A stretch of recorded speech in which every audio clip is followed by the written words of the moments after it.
Hello everybody, so today I will talk about calculus. The topic today, we need to prove about this one in here. So now I will show you how to answer. We have this one. So we can write into e to the power of negative number 2 with e to the power of negative ib.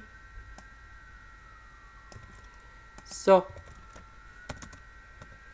about this one, we can write into 1 over e to the power of 2 multiplied by 1 over e to the power of ib.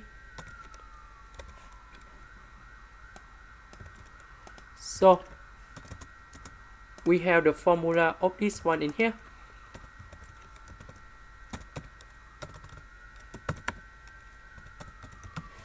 And we put number 1 go to the right. So we have e to the power of ib equals to negative number 1. So we change this one into negative number 1. And we will have about negative 1 over e to the power of 2. This is the end. Thank you for watching.